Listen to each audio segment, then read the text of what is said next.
Good morning. We are here to give a presentation on smart grid. The group members are Sheetal, Agarwal, Harshajyoti, Pathak, Prerona, Borkotoky, and Gyanish, Lahon. So starting off with the introduction, that is, what is smart grid? Smart grid is an electrical grid. What is an electrical grid? Electrical grid is an electricity network that extends from the point of generation of electricity to the point of using consumption of electricity. So the smart grid is a initiative that is taken to make the consumption and usage of electricity efficient and cost friendly. It is a electricity network that can cost efficiently by integrating the behavior and actions of all users connected to it. So all the users that are connected to smart grid will be given efficient amount of electricity and will be charged upon that amount of electricity which they have consumed, not more. There will be no wastage of energy. Generators, consumers, and those that do both, in order to ensure economically sufficient sustainable power system with low losses and high levels of quality and security of supply and safety. So the users connected to the smart electricity network are generators that generate the electricity, the consumers that consume the electricity, and those which generate and consume both. In order the aim of smart grid is to ensure economical efficiency, sustainable power system with low losses of energy and high levels of quality and security of supply and safety. A smart grid employs innovative products and service together with intelligent monitoring, control, communication, self-healing technologies in order to fulfill all these requirements and all these benefits. That is, better facilitate the connection and operation of generators of all sizes and technologies, allow consumers to play part in optimizing the operation of the system, provide consumers with greater information and options for how they use their supply, significantly reduce the environmental impact of the whole electricity supply system, maintain or even improve the existing high levels of system reliability and quality and security of supply, maintain and improve the existing services efficiently. So these are the main advantages that we get using smart grid instead of the general electricity grid. So the electrical smart grid includes variety of operations and energy measures, which includes smart meters, smart appliances, renewable energy resources, energy efficient resources. So when we use smart appliances, it automatically changes the consumption of energy and the amount of energy that is being taken from the generators, from the network. As a household, while using a smart meter, can also measure how much energy it has consumed in a amount of time, and accordingly it can pay the bills for it instead of paying prepaid or postpaid fixed amount of bills. Electronic power conditioning, control of the production and distribution of electricity. It also ensures that the production and distribution of electricity is efficient. So coming to a little bit of history of how this smart grid was invented and why it came into use, is that first of all, the alternating current power grid system was installed in 1886 in Great Barrington. At that time, the grid was centralized, unidirectional system of electric power transmission, electricity distribution and demand driven control. As we know, smart grid is not unidirectional, it is bidirectional. Amount of energy going to a particular consumer, it can be is not fixed, it is alternating, and as the energy is saved, if it is not being consumed at that place, it can be returned back to the generators or to some other recyclable point where the energy is again distributed to other branch, to other consumer. So this way it ensures that energy is not wasted.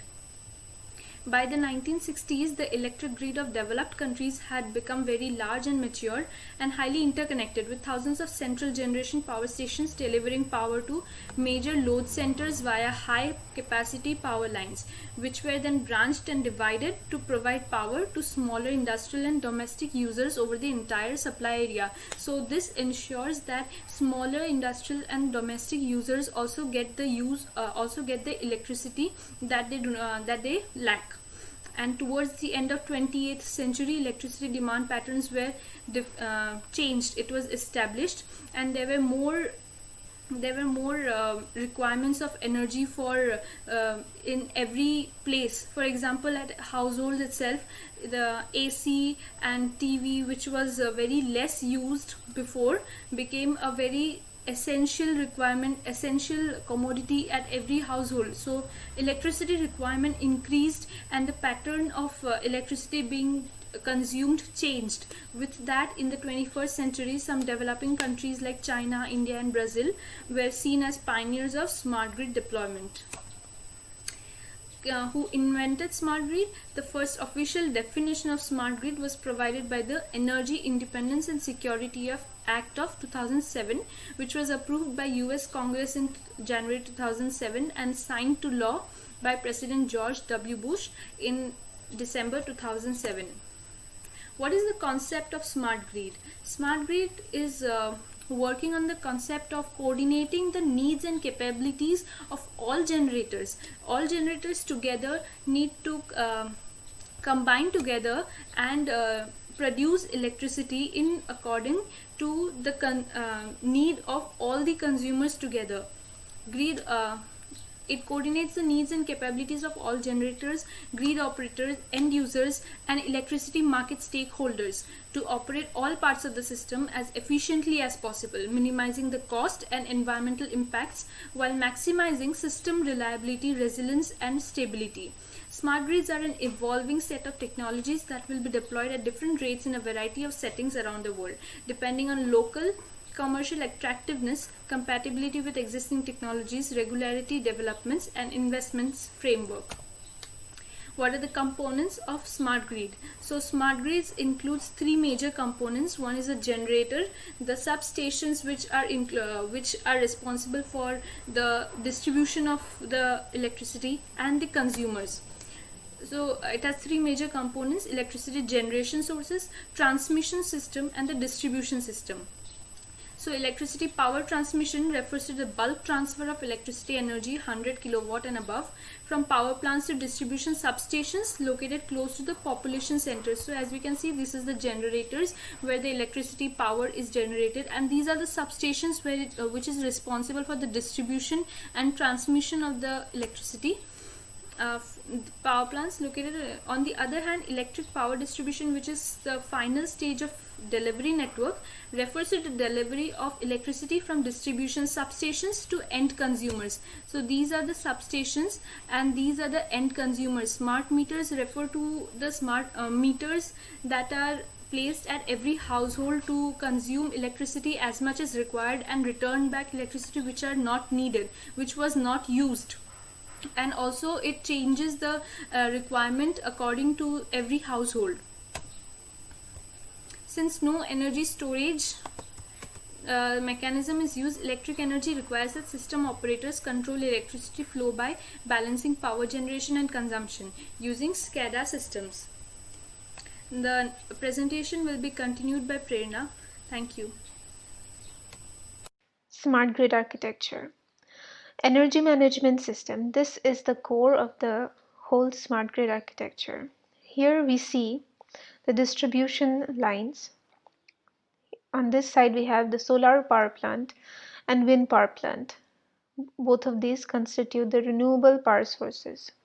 On this side we see hydropower generation, and all of this can be connected to the energy management system through underground cables. On this side we see geothermal energy, nuclear power plant, thermal power plant. All of these are connected through cables to the energy management systems. And all of these power sources are expected to connect electric vehicles, smart houses, and entire cities. And this is the architecture of the smart grid. How smart grid works. Smart grid works by 5 points. Number 1 is generate. Switch to the smart grid using power generated from different and often distributed sources. It includes traditional power plants, renewable solar, as well as plug-in electric and energy storage. Number 2 is distribute. Using a network of transmission lines, substations, and automated distributed systems, the power is transformed to the correct voltage range if needed. Number 3 is use. End users get broad management capabilities and visibility using applications like smart meters, sensor-enabled appliances, smart sockets, plugs, etc. Using these tools, consumers become active participants in managing their electricity consumption. Number 4 is control. Connected homes, communities, and whole cities use electricity and create data on the consumption and loads. This data can be used by visualization tools and data analytics to make useful insights for future decisions. Number 5 is store. Using storage, households can save data, extra energy, choose the loads they need to back up, and use this energy in case of an outage. Next we have is applications. These are 3 real-life applications. Germany has integrated IoT infrastructure and technology solutions to implement a smart grid project in Mannheim. This project enabled the broad adoption of renewable energy and allowed to coordinate energy consumption and production in the city. Lumen Energy Management Platform is a good example of IoT application in smart grid, which enables cost savings, reduced transmissions, and easier adoption of green energy at the same time. The company offers a smart panel and data analytics tools to optimize storage, manage electricity consumption, and facilitate the integration of PV systems in houses. Number 3 is Schneider Electric offers a set of connected solutions for implementing solar power for homes. The company can equip a household with PV systems, monitoring and management tools to go fully off-grid or generate and convert solar energy to partially cover households' demands. These extra applications are grid optimization, self-healing grid. If there is any problem in a distribution system, there is automatic fault protection, outage management, dynamic control of voltage, weather data integration, centralized capacitor, bank control, distribution and substation automation, advanced sensing, and automated feeder reconfiguration. Demand response. This changes according to the different demands of the power stations, advanced demand maintenance and demand response, load forecasting, and shifting. So, coming to the importance of the smart grid technology helps the utilities to conserve energy, to reduce the cost, to increase the reliability and transparency, and hence it helps to make the processes more efficient. So, it is used by the power companies to reduce the electricity cost and perform the operations very efficiently, hence increases the revenue. It reduces the probability of failure because it provides a good responsive system that counterparts the rising of the obstacles in power companies, hence it reduces the strains. Coming to the concern of the environment, it helps in maintaining a green environment by reducing the emission of certain pollutants like carbon dioxide, nitrogen dioxide, sulfur dioxide. It decreases the application of oil with the blackouts, and it provides a good security, and it handles the increasing customer demand very efficiently. So now we're going to discuss about the advantages. It has various advantages.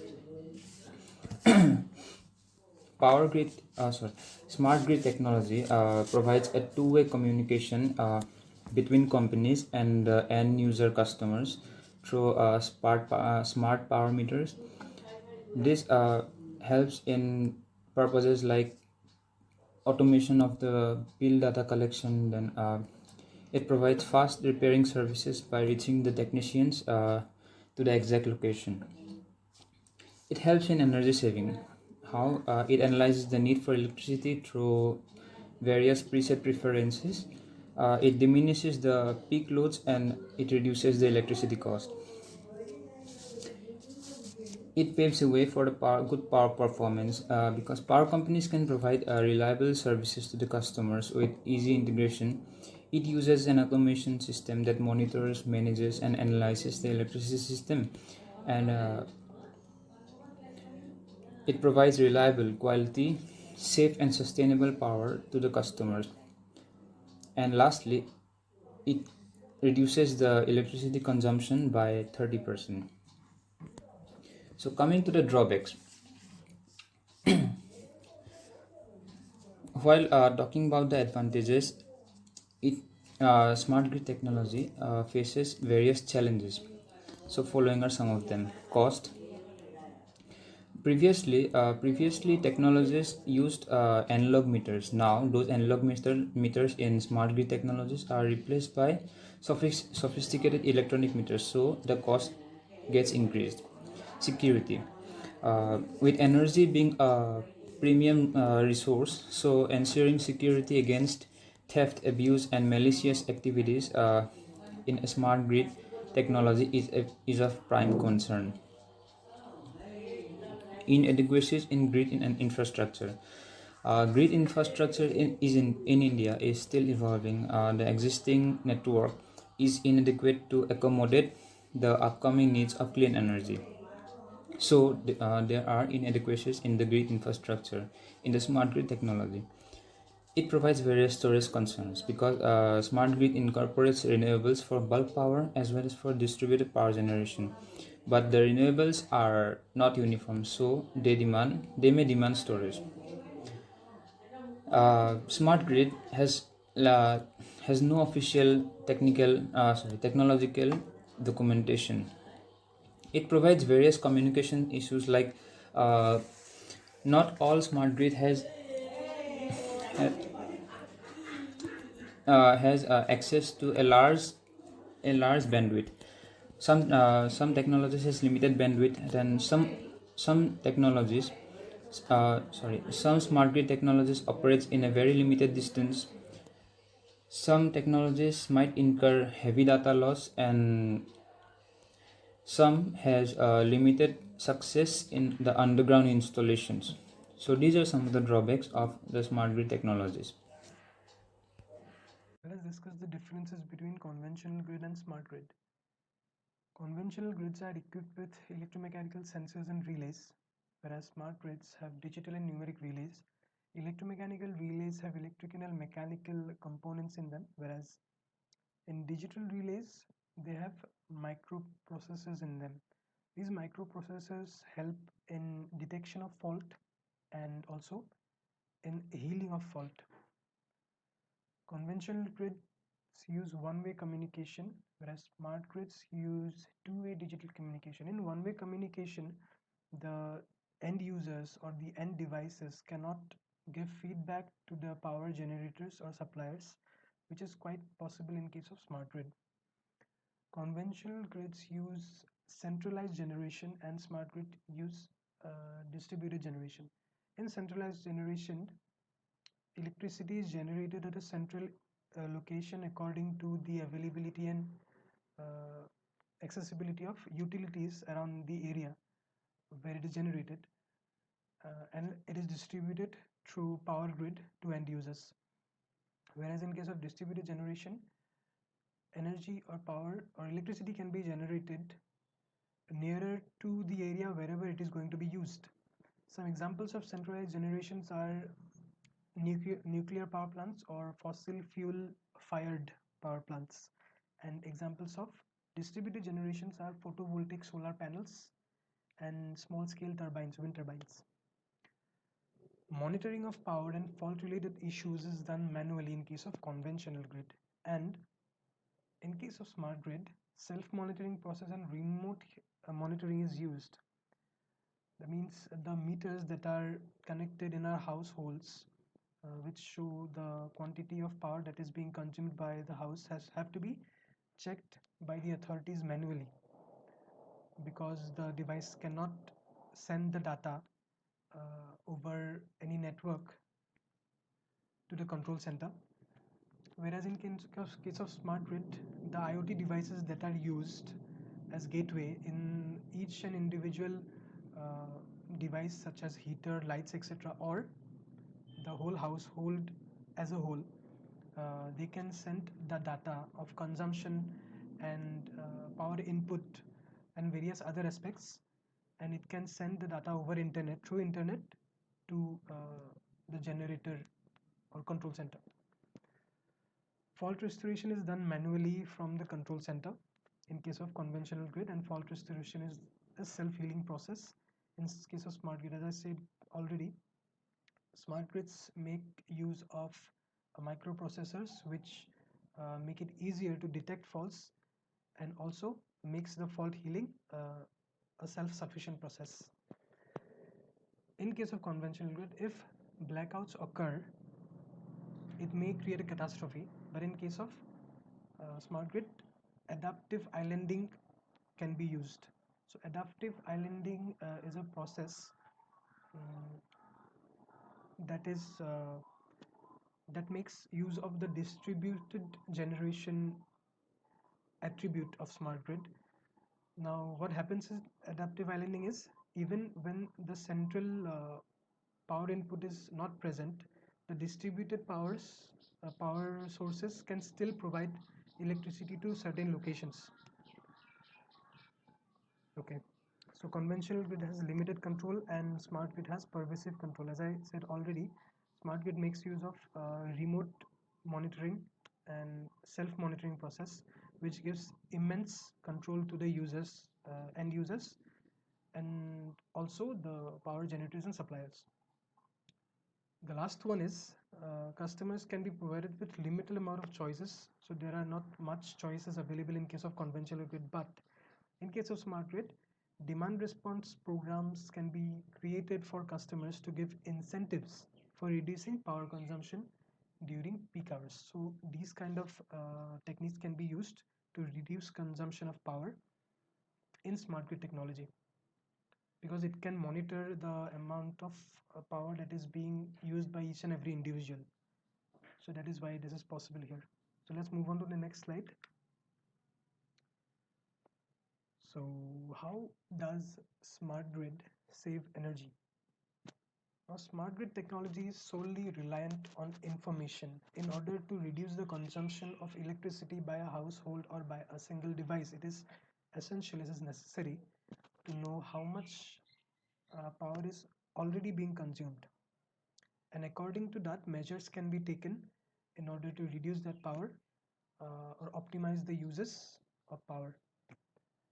Decrease the amount of electric outages. Now, by using a smart device or smart mechanism or a smart gateway, it is quite possible to locate and detect any kind of power outage without even the end user knowing about it. The machine will already know, and it will send notification or information to the authorities that there a power outage has occurred in this area, and thus measures can be taken, fast measures can be taken by using this technique, giving consumers unprecedented control over the amount of energy they consume. Now, by using smart grid technology, uh, certain methods can be used to regulate the uses of power, and also, since the customers can look at the uses of power in their own devices, it is quite possible to make more informed decisions. Alarms can be set, or automated shutdown systems can be used when power consumptions reach the maximum threshold. Also, some mobile applications can be used in order to monitor each and every movement that is going on in the household or in an industry or an entire area for that matter. IoT gateway devices can be used for remote monitoring, such as NetBiter. So in the following upcoming slides, I have shown some examples how NetBiter as a gateway works. So as you can see, an entire household or industry feeds this power consumption data to our own devices, personal devices such as phones, laptops, through some applications. So this is a typical dashboard that shows a certain information relevant to reducing power consumption. So we have come to the conclusion. The Internet of Things has potential to connect people and governments to smart city solutions with smart grid technology and pave the way towards smart and sustainable cities. Obviously, in order for a city to be smart, it is possible if and only if each and every component of the city are interconnected, and this can be done using smart grid technology, and it can connect areas to with areas, homes with homes, and devices with devices, and help reducing the net consumption of energy of a whole city. So does energy with efficient use of energy and minimal and sustainable use of energy, a city can develop, and the whole tracking process of development can be transparent between people and government. So thank you. This is all.